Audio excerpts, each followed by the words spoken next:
Friends, ನಮಸ್ತೆ. Welcome to Nagaveni Achar's kitchen. Last ವಿಡಿಯೋದಲ್ಲಿ background decoration ಹೇಗೆ ಮಾಡೋದು ಅಂತ ನೋಡಿದ್ದೀವಿ. ಈಗ ವರಮಹಾಲಕ್ಷ್ಮಿಗೆ ಸ್ಯಾರಿ ಹೇಗೆ ಉಡಿಸೋದು ಅಂತ ನೋಡೋಣ. ನಾನು ಲಕ್ಷ್ಮಿಗೆ ಸೀರೆ ಉಡಿಸೋದಕ್ಕೆ ಈ ಥರ ಕಬ್ಬಿಣದ ಸ್ಟ್ಯಾಂಡನ್ನು ಮಾಡಿಸಿ ಇಟ್ಕೊಂಡಿದ್ದೀನಿ. ಇದನ್ನು ಬಳಸ್ಕೊಂಡು ಸ್ಯಾರಿಯನ್ನು ಉಡಿಸ್ತೀನಿ ಪ್ರತಿ ವರ್ಷ. ಈಗ ಅಷ್ಟಲಕ್ಷ್ಮಿ ಬಿಂದಿಗೆಯನ್ನು ಇಟ್ಟಿದ್ದೀನಿ. ಅದರಲ್ಲಿ ಮಂಗಳ ದ್ರವ್ಯಗಳನ್ನೆಲ್ಲ ಹಾಕಿ ನೀರನ್ನು ಹಾಕಿದ್ದೀನಿ. ಹಾಗೆ ಬಿಂದಿಗೆಗೆ ಇವಾಗ ಗಂಧ ಕುಂಕುಮಗಳಿಂದ ಅಲಂಕಾರ ಮಾಡ್ಕೊತಾ ಇದ್ದೀನಿ. ಈಗ ಸೀರೆ ಉಡಿಸೋದಕ್ಕೆ ಸ್ಯಾರಿ ತೊಗೊಂಡಿದ್ದೀನಿ. ಈ ವರ್ಷದ ನನ್ನ ವರಮಹಾಲಕ್ಷ್ಮಿ ಹಬ್ಬದ sari green colour with magenta border. ನೋಡಿ, ತುಂಬ ಚೆನ್ನಾಗಿದೆ ಅಲ್ವಾ? ಮೀನಾಕಾರಿ ಬಾರ್ಡರ್ ಸ್ಯಾರಿ ಅಂತ ಹೇಳ್ತಾರೆ. ಮೆಹಂದಿ ಗ್ರೀನ್ ಕಲರ್ ಸ್ಯಾರಿಗೆ ಮೆಜಂತಾ ಪಿಂಕಲ್ಲಿ ಪಲ್ಲು ಮತ್ತು ಬಾರ್ಡರ್ ಬಂದಿದೆ. ಮೊದಲಿಗೆ ಬ್ಲೌಸ್ ಪೀಸ್ ಏನಿದೆ ಅದನ್ನು ಕಟ್ ಮಾಡಿ ತೆಗಿತಾ ಇದ್ದೀನಿ. ಈ ಥರ ಮೀನಾಕಾರಿ ಸ್ಯಾರಿಯಲ್ಲಿ ಎರಡೇ ಕಲರ್ ಬಂದಿರೋದು. ಒಂದು ವೈಟ್ ಸ್ಯಾರಿಗೆ ಪಿಂಕ್ ಬಾರ್ಡರ್ ಮತ್ತು ಈ ಥರ ಮೆಹಂದಿ ಗ್ರೀನ್ ಸ್ಯಾರಿಗೆ ಪಿಂಕ್ ಬಾರ್ಡರ್. ಸೊ ಎರಡು ಕಲರನ್ನು ನಾನು ತೊಗೊಂಡಿದ್ದೀನಿ. ಈಗ ಬ್ಲೌಸ್ ಪೀಸನ್ನು ಕಟ್ ಮಾಡಿದಾಗಿದೆ.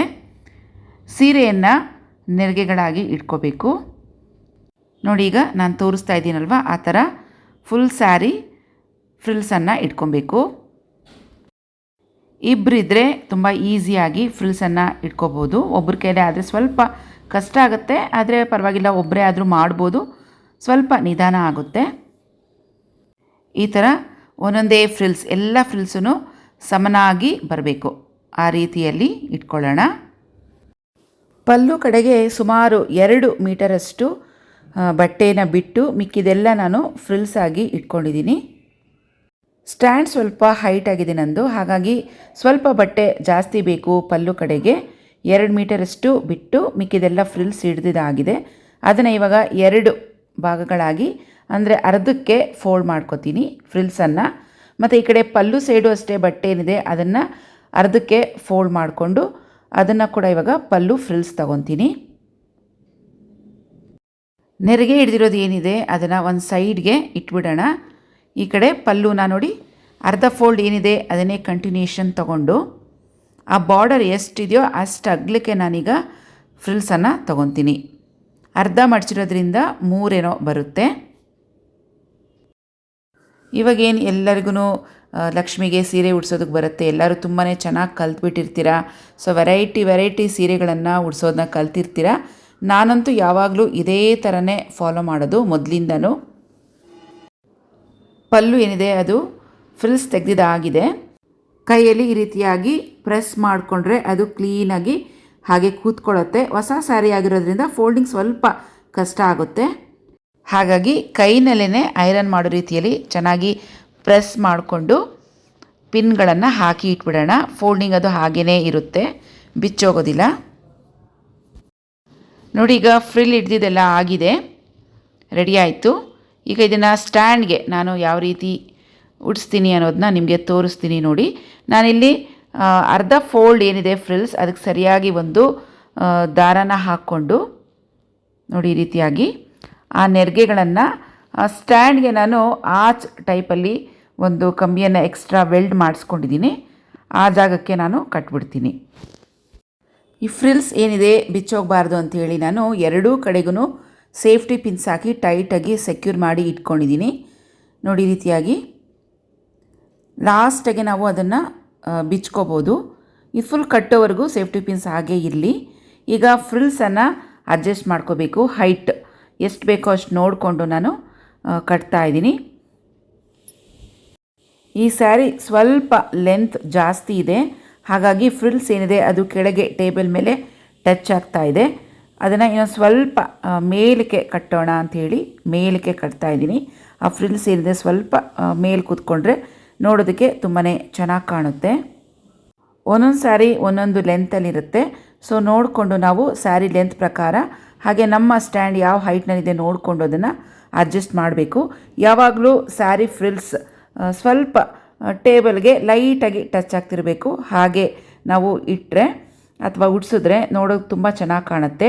ಕೆಲವರು ಫ್ರಿಲ್ಸ್ ಎಲ್ಲ ಫುಲ್ ಟೇಬಲ್ ಮೇಲೆ ಕೂತ್ಕೊಂಬಿಟ್ಟಿರುತ್ತೆ, ಆವಾಗ ಕಾಣಿಸ್ತಾ ಇರಲ್ಲ ಸರಿಯಾಗಿ. ಫ್ರಿಲ್ಸ್ ಏನು ಮಾಡಿರ್ತೀವಿ ಅದನ್ನು ಸ್ವಲ್ಪ ಮೇಲಕ್ಕೆ ಬರೋ ಥರ ನೋಡಿಕೊಂಡು ಅಡ್ಜಸ್ಟ್ ಮಾಡ್ಕೋಬೇಕು. ಅಂದರೆ ಲೈಟಾಗಿ ಟೇಬಲ್ಗೆ ನೋಡಿ ಈ ರೀತಿಯಾಗಿ ಟಚ್ ಆಗ್ತಾ ಇರಬೇಕು. ಈಗ ಸೇಫ್ಟಿ ಪಿನ್ಸ್ ಹಾಕಿದ್ನಲ್ವ ಫ್ರಿಲ್ಸ್ಗೆ, ಎರಡೂ ಕಡೆ ಅದನ್ನು ತಕ್ಕೊತಾ ಇದ್ದೀನಿ. ಆಮೇಲೆ ಫ್ರಿಲ್ಸ್ ಮಾಡಿ ನಾವು ಅರ್ಧಕ್ಕೆ ಕರೆಕ್ಟಾಗಿ ಫೋಲ್ಡ್ ಮಾಡಿದ್ವಲ್ವ, ಸೆಂಟರ್ಗೆ ಸ್ವಲ್ಪ ಗ್ಯಾಪ್ ಥರ ಕಾಣುತ್ತೆ. ಹಾಗಾಗಿ ಸೆಂಟರ್ ಫ್ರಿಲ್ಸ್ ಏನಿದೆ ಅವೆರಡಕ್ಕೂ ಸೇರಿಸಿ ನಾನು ಸೇಫ್ಟಿ ಪಿನ್ಸ್ ಹಾಕ್ಕೊತೀನಿ. ಆವಾಗ ಅಲ್ಲಿ ಗ್ಯಾಪ್ ಇದೆ ಅಂತ ಗೊತ್ತಾಗೋದಿಲ್ಲ. ಅದೆಲ್ಲ ಫುಲ್ ಎಲ್ಲ ಒಂದೇ ಏಕ ಫ್ರಿಲ್ಸ್ ಬಂದಿರೋ ಥರ ಕಾಣುತ್ತೆ. ಬೇಗನೆ ಒಂದು 10ರಿಂದ 15 ನಿಮಿಷದೊಳಗೆ ನಾನು ಸ್ಯಾರಿ ಡ್ರೈಪಿಂಗ್ ಕೆಲಸ ಮುಗಿಸ್ಬಿಟ್ಟೆ. ಯಾವಾಗಲೂ ನಾನು ಇದೇ ಸ್ಟೈಲ್ನಲ್ಲೇ ಸ್ಯಾರಿ ಉಡಿಸೋದು ಲಕ್ಷ್ಮಿಗೆ, ಹಾಗಾಗಿ ಐಡಿಯಾ ಇರೋದ್ರಿಂದ ಬೇಗ ಬೇಗ ಉಡಿಸ್ಬಿಡ್ತೀನಿ. ಈಗ ಲಕ್ಷ್ಮಿ ಕೈಗಳು ಏನಿದೆ, ಎರಡೂ ಕೈಗಳನ್ನು ಒಂದು ಸ್ಟಿಕ್ ತೊಗೊಂಡಿದ್ದೀನಿ. ಆ ಸ್ಟಿಕ್ಗೆ ಆ ಕಡೆ ಈ ಕಡೆ ಈ ರೀತಿಯಾಗಿ ಫಿಕ್ಸ್ ಮಾಡ್ಕೊಂಡಿದ್ದೀನಿ. ಸೂಜಿ ದಾರದಲ್ಲಿ ಲೈಟಾಗಿ ಹೊಲ್ಕೊಂಡಿದ್ದೀನಿ. ಆ ಸ್ಟಿಕ್ನ ಬಿಂದಿಗೆ ಕಂಠಕ್ಕೆ ಒಂದು ದಾರದ ಸಹಾಯದಿಂದ ಟೈಟಾಗಿ ಕಟ್ಕೊಂಡಿದ್ದೀನಿ. ಈಗ ಕೈಗಳು ಬಿಂದಿಗೆಗೆ ಫಿಕ್ಸ್ ಮಾಡಿದಾಗಿದೆ. ಬ್ಲೌಸ್ ಪೀಸನ್ನು ಹಾಕ್ತಾಯಿದ್ದೀನಿ. ಬ್ಲೌಸ್ ಪೀಸನ್ನು 2 ಫೋಲ್ಡ್ ಮಾಡ್ಕೊಂಡಿದ್ದೀನಿ. ಬಾರ್ಡರ್ ಬರೋ ರೀತಿಯಲ್ಲಿ ಕರೆಕ್ಟಾಗಿ ತೋಳಿಗೆ ಈ ರೀತಿಯಾಗಿ ಇಟ್ಟು ಒಂದು ಸೇಫ್ಟಿ ಪಿನ್ನಿಂದ ಸೆಕ್ಯೂರ್ ಮಾಡ್ಕೊತಿದ್ದೀನಿ. ನೋಡಿ ಸೇಫ್ಟಿ ಪಿನ್ಸ್ ಎಷ್ಟು ಕಡೆ ಯೂಸ್ ಆಗ್ತಿದೆ ಅಲ್ವಾ. ಹಾಗಾಗಿ ಯಾವಾಗಲೂ ಲಕ್ಷ್ಮಿಗೆ ಸೀರೆ ಉಡ್ಸೋವಾಗ ಸೇಫ್ಟಿ ಪಿನ್ಸ್ ಸ್ವಲ್ಪ ಜಾಸ್ತಿ ಇಟ್ಕೊಂಡ್ರೆ ಒಳ್ಳೆಯದು. ಅದೇ ಸೇಫ್ಟಿ ಪಿನ್ಸ್ನ ಮತ್ತೆ ನೆಕ್ಸ್ಟ್ ಇಯರ್ಗೂ ನಾವು ಯೂಸ್ ಮಾಡ್ಕೋಬೋದು. ದೇವರಿಗೆ ಅಂತಲೇ ಸಪ್ರೇಟಾಗಿ ಸೇಫ್ಟಿ ಪಿನ್ಸ್ ತೊಗೊಂಡು ಒಂದು ಬಾಕ್ಸ್ಗೆ ಹಾಕಿಟ್ಕೋಬೋದು ನೀವು. 2 ಸೇಫ್ಟಿ ಪಿನ್ನಿಂದ ನಾನೀಗ ಸೆಕ್ಯೂರ್ ಮಾಡ್ತಾಯಿದ್ದೀನಿ, ಮೇಲೊಂದು ಕೆಳಗೊಂದು ಈ ರೀತಿಯಾಗಿ. ಟೈಮ್ ಇದ್ದರೆ ಲೈಟಾಗಿ ಸೂಜಿ ದಾರದಲ್ಲಿ ಹೊಲ್ಕೋಬೋದು, ಟಾಕಾ ಥರ ಅಲ್ಲೊಂದು ಇಲ್ಲೊಂದು ಹಾಕ್ಕೋಬೋದು, ಆಮೇಲೆ ನಿಧಾನಕ್ಕೆ ಕಟ್ ಮಾಡಿ ತಕ್ಕೋಬೋದು. ಈಗ ಟಾಕಾ ಹಾಕೋದಕ್ಕೆ ಟೈಮ್ ಇಲ್ಲ ಅಂಥೇಳಿ ಸೇಫ್ಟಿ ಪಿನ್ಸೇ ಹಾಕ್ಕೊತಾ ಇದ್ದೀನಿ. 2 ಪಿನ್ಗಳನ್ನು ಹಾಕಿದ್ದೀನಿ. ಈಗ ಇನ್ನೊಂದು ತೋಳಿಗೂ ಸಹ ಬಾರ್ಡರನ್ನು ಫಿಕ್ಸ್ ಮಾಡ್ಕೊತಾ ಇದ್ದೀನಿ. ಈಗ ಬಿಂದಿಗೆಗೆ ಕೈಗಳು ಅಟ್ಯಾಚ್ ಮಾಡಿದಾಗಿದೆ, ಬ್ಲೌಸ್ ಪೀಸ್ ಕೂಡ ಹಾಕಿದಾಗಿದೆ. ಬಿಂದಿಗೆಯನ್ನು ಸ್ಟ್ಯಾಂಡ್ಗೆ ಫಿಕ್ಸ್ ಮಾಡ್ಕೊಳ್ಳೋಣ. ಒಂದು ಟೇಬಲ್ ಮೇಲೆ ಇಟ್ಕೊಂಡು ಕೈಗಳೆಲ್ಲ ಫಿಕ್ಸ್ ಮಾಡಿಕೊಂಡು ರೆಡಿ ಮಾಡಿಕೊಂಡು ಆಮೇಲೆ ಈ ಸ್ಟ್ಯಾಂಡ್ಗೆ ಇಟ್ಕೋಬೋದು. ಕೈಗಳು ಎರಡೂ ಕಡೆ ಈಕ್ವಲ್ ಆಗಿ ಕೂರೋ ರೀತಿಯಲ್ಲಿ ಅಡ್ಜಸ್ಟ್ ಮಾಡ್ಕೋಬೇಕು. ಆ ಕಡೆ ಈ ಕಡೆ ಬಾರ್ಡರ್ ಫಿಕ್ಸ್ ಮಾಡಿದ್ಮೇಲೆ ಮಧ್ಯದಲ್ಲಿ ಬಟ್ಟೆ ಉಳಿಯುತ್ತಲ್ಲ, ಅದನ್ನು ಹಿಂದೆ ಹಾಕೋಣ. ಪಲ್ಲು ಹಾಕಿ ನೋಡೋಣ ಹೇಗೆ ಕಾಣುತ್ತೋ, ಚೆನ್ನಾಗಿ ಕಾಣುತ್ತೋ ಇಲ್ವೋ, ಇದು ಸರಿಯಾಗಿ ಕೂರುತ್ತೋ ಇಲ್ವೋ ನೋಡೋಣ ಅಂಥೇಳಿ ಬಟ್ಟೆನ ನಾನು ಹಿಂದಕ್ಕೆ ಬಿಟ್ಟಿದ್ದೀನಿ. ಆದರೆ ಅದು ಯಾಕೋ ಸರಿಯಾಗಿ ಕೂರ್ತಾ ಇರಲಿಲ್ಲ ಪಲ್ಲು. ಮತ್ತು ಹಿಂದೆ ಬಿಟ್ಟಿರುವಂಥ ಬಟ್ಟೆ, ಎಕ್ಸ್ಟ್ರಾ ಬಟ್ಟೆ ಏನಿದೆ ಅದನ್ನು ಬಿಂದಿಗೆಗೆ ಕವರ್ ಆಗೋ ರೀತಿಯಲ್ಲಿ ಮುಂದಕ್ಕೆ ಹಾಕ್ಕೊಂಡು ಕ್ಲೀನಾಗಿ ಒಂದು ಶೇಪ್ ಕೊಟ್ಟು ಸೇಫ್ಟಿ ಪಿನ್ನಿಂದ ಸೆಕ್ಯೂರ್ ಮಾಡಿದೆ. ಎರಡೂ ಕೈಗಳು ಗ್ರಿಪ್ಪಾಗಿ ಕೂರ್ತಾ ಇರಲಿಲ್ಲ, ಶೇಕ್ ಆಗ್ತಿತ್ತು. ಹಾಗಾಗಿ ಒಂದು ಥ್ರೆಡ್ಡನ್ನು ಹಾಕಿ ಎರಡೂ ಕೈಗಳು ಮತ್ತು ಬಿಂದಿಗೆ ಸೇರಿಸಿ ಟೈಟಾಗಿ ಕಟ್ಕೊತಾ ಇದ್ದೀನಿ. ಸೊ ಆವಾಗ ಹ್ಯಾಂಡ್ಸ್ ಏನಿದೆ ಅದು ಶೇಕ್ ಆಗೋದಿಲ್ಲ ಅಂಥೇಳಿ. ಬಳೆ ಶಾಪ್ನಲ್ಲಿ ಲಾಡಗಳು ಸಿಗುತ್ತೆ ಬಂಡಲ್ ಆಗಿ. ಅಂದರೆ ಪೆಟಿಕೋಟ್ಸ್ಗೆಲ್ಲ ಹಾಕ್ತೀವಲ್ವ ವೈಟ್ ಲಾಡಗಳು, ಅದನ್ನು ನಾವು ತೊಗೊಂಬಂದು ಇಟ್ಕೊಂಡ್ರೆ ಈ ಥರ ಎಲ್ಲ ದೇವ್ರ ಕೆಲಸಕ್ಕೆ ಉಪಯೋಗ ಬರುತ್ತೆ. ಸೊ ಈ ಥರ ಕಟ್ಟೋವಾಗಲೂ ಅಷ್ಟೇ ಯಾವುದ್ಯಾವುದೋ ಹಳೆ ದಾರಗಳು ಸಿಕ್ಕಿದ್ದು ಪಕ್ಕಿದ್ದು ಎಲ್ಲ ಹಾಕಬೇಡಿ. ದಯವಿಟ್ಟು ಹೊಸ ದಾರಗಳನ್ನು ತಂದು ಕ್ಲೀನಾಗಿರೋಂಥದ್ದನ್ನ ಕಟ್ಕೊಳ್ಳಿ. ಇಲ್ಲಾಂದರೆ ದೇವ್ರಿಗೆ ಅಂತಲೇ ಸಪ್ರೇಟಾಗಿ ದಾರಗಳನ್ನು ಒಂದು ಸಲ ತೊಗೊಂಡು ಇಟ್ಕೊಂಬಿಟ್ರೆ ಪ್ರತಿ ಸಲ ಅದು ನಮಗೆ ಯೂಸ್ ಆಗುತ್ತೆ. ನಾನಿಲ್ಲಿ ಲಾಡಗಳು ಸಿಗುತ್ತಲ್ವ ಪೆಟಿಕೋಟ್ಸ್ದು, ಅದು ಒಂದು ಬಂಡಲ್ ಫುಲ್ ತೊಗೊಂಬಂದು ಇಟ್ಕೊಂಡಿದ್ದೀನಿ. ಎಷ್ಟು ಬೇಕೋ ಅಷ್ಟು ಯಾವಾಗ ಬೇಕೋ ಅವಾಗ ಕಟ್ ಮಾಡಿ ಯೂಸ್ ಮಾಡ್ಕೊತಾ ಇದ್ದೀನಿ. ನೋಡಿ ಈಗ ಪಲ್ಲು ಹಾಕಿದೆ, ತುಂಬ ಚೆನ್ನಾಗಿ ಕಾಣಿಸ್ತಾ ಇತ್ತು. ಇವಾಗ ಫ್ರಿಲ್ಸ್ಗೆ ಹಾಕಿರುವಂಥ ಪಿನ್ನನ್ನು ತೆಗೆದಿದ್ದಾಗಿದೆ. ಈಗ ಒಂದೊಂದೇ ಫ್ರಿಲ್ಸನ್ನು ಓಪನ್ ಮಾಡಿ ಕ್ಲೀನಾಗಿ ಸೆಟ್ಟಿಂಗ್ಸ್ ಮಾಡ್ಕೋಬೇಕು. ಈಗ ಕಾಲುಗಳನ್ನು ಇಡ್ತಾ ಇದ್ದೀನಿ. ಮೊದಲಿಗೆ ಕಾಲುಗಳನ್ನು ಇಟ್ಟು ಸೆಟ್ ಮಾಡಿ ನೋಡ್ತಾ ಇದ್ದೀನಿ. ಲೆಫ್ಟ್ ಲೆಗ್ ಮೇಲೆ ರೈಟ್ ಲೆಗ್ ಇಟ್ಟರೆ ಹೇಗೆ ಕಾಣುತ್ತೆ, ಇಲ್ಲ ರೈಟ್ ಲೆಗ್ ಮೇಲೆ ಲೆಫ್ಟ್ ಲೆಗ್ ಇಟ್ಟರೆ ಹೇಗೆ ಕಾಣುತ್ತೆ ಅಂತ ನೋಡ್ತಾ ಇದ್ದೀನಿ. ಮೊದಲಿಗೆ ರೈಟ್ ಲೆಗ್ಗನ್ನು ಈ ರೀತಿಯಾಗಿ ಸ್ಯಾರಿ ಒಂದು ಎಳೆ ತೆಗೆದು ಅದರೊಳಗಡೆ ಈ ರೀತಿಯಾಗಿ ಇಟ್ಟು ಫಿಕ್ಸ್ ಮಾಡ್ಕೊಳ್ಳೋಣ. ತುಂಬಾ ಈಸಿ. ಕ್ಲೀನಾಗಿ ಟೈಟಾಗಿ ವ್ರ್ಯಾಪ್ ಮಾಡಿಕೊಂಡ್ರೆ ನೋಡೋದಕ್ಕೆ ತುಂಬಾ ಚೆನ್ನಾಗಿ ಕಾಣುತ್ತೆ. ಸ್ವಲ್ಪ ಲೂಸ್ ಬಿಟ್ರೂ ಆ ಕಾಲ್ದು ಶೇಪ್ ಏನಿದೆ ಅದು ಚೆನ್ನಾಗಿ ಬರೋದಿಲ್ಲ. ಹಾಗಾಗಿ ಇಲ್ಲಿ ಕಾಲ್ಗೆ ಸ್ಯಾರಿ ಫಿಕ್ಸ್ ಮಾಡುವಾಗ ಸೇಫ್ಟಿ ಪಿನ್ಸ್ಗಿಂತ ಗುಂಡ್ ಪಿನ್ಸ್ ಯೂಸ್ ಮಾಡಿದ್ರೆ ತುಂಬ ಚೆನ್ನಾಗಿ ಕೂತ್ಕೊಳ್ಳುತ್ತೆ. ಈಗ ಲೆಫ್ಟ್ ಲೆಗ್ ಕೂಡ ಫಿಕ್ಸ್ ಮಾಡ್ಕೊತಾ ಇದ್ದೀನಿ.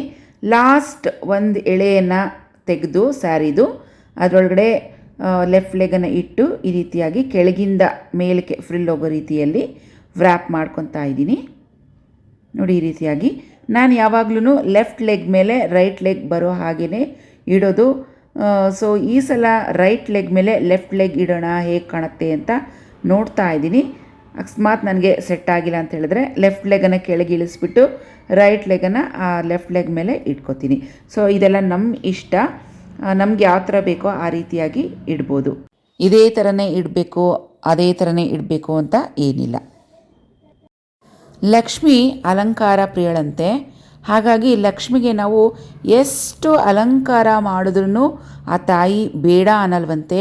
ನಾವೆಷ್ಟು ವಿಧವಾಗಿ ಎಷ್ಟು ಚೆನ್ನಾಗಿ ಖುಷಿಯಿಂದ ಅಲಂಕಾರ ಮಾಡ್ತೀವೋ ಆ ತಾಯಿಗೆ ಅಲಂಕಾರ ಮಾಡಿಸ್ಕೊಳ್ಳೋದು ಅಂದರೆ ತುಂಬಾ ಇಷ್ಟ. ಹಾಗಾಗಿ ನಾವು ವರಮಹಾಲಕ್ಷ್ಮಿ ಹಬ್ಬಕ್ಕೆ ತುಂಬ ಚೆನ್ನಾಗಿ ಗ್ರ್ಯಾಂಡಾಗೇ ಅಲಂಕಾರ ಮಾಡ್ತೀವಿ. ಯಾಕಂದರೆ ವರ್ಷಕ್ಕೊಂದ್ಸತಿ ಆ ತಾಯಿ ನಮ್ಮ ಮನೆಗೆ ಬರ್ತಾಳೆ. ಆ ಲಕ್ಷ್ಮೀ ದೇವಿಗೆ ತುಂಬ ಖುಷಿಯಾಗಲಿ, ಪ್ರಸನ್ನಳಾಗಲಿ, ಹಾಗೆ ನಾವು ಕೇಳಿದಂಥ ವರ ಕೊಡಲಿ. ಎಲ್ಲರೂ ತುಂಬ ಖುಷಿಯಿಂದ ಭಕ್ತಿಯಿಂದ ಆ ತಾಯಿಗೆ ಅಲಂಕಾರ ಮಾಡೋಣ, ಹಬ್ಬ ಆಚರಣೆ ಮಾಡೋಣ. ಒಬ್ಬೊಬ್ಬರ ಮನೆಯಲ್ಲೂ ಒಂದೊಂದು ಥರ ಅಲಂಕಾರ ಮಾಡಿರ್ತಾರೆ, ನೋಡೋದಕ್ಕೆ ಎರಡು ಕಣ್ಣು ಸಾಲದು. ಸೊ ಅದೆಲ್ಲ ಅವರವರ ಭಕ್ತಿ, ಅವರವರ ಕ್ರಿಯೇಟಿವಿಟಿ. ಸೊ ಈಗಾಗಲೇ ಮಧ್ಯರಾತ್ರಿ 1 ಗಂಟೆ ಆಗಿಬಿಟ್ಟಿದೆ. ಇವತ್ತಿನ ಅಲಂಕಾರ ಇಲ್ಲಿಗೆ ಮುಗಿಸ್ತೀನಿ. ಮತ್ತೆ ನಾಳೆ ಬೆಳಗ್ಗೆ ಅಲಂಕಾರ ಮಾಡ್ತೀನಿ. ಅದರ ವಿಡಿಯೋನ ನಾಳೆ ನೋಡೋಣ. ಅಲ್ಲಿವರೆಗೂ ಟೇಕ್ ಕೇರ್. ಬಾಯ್ ಫ್ರೆಂಡ್ಸ್, ನಮಸ್ತೆ.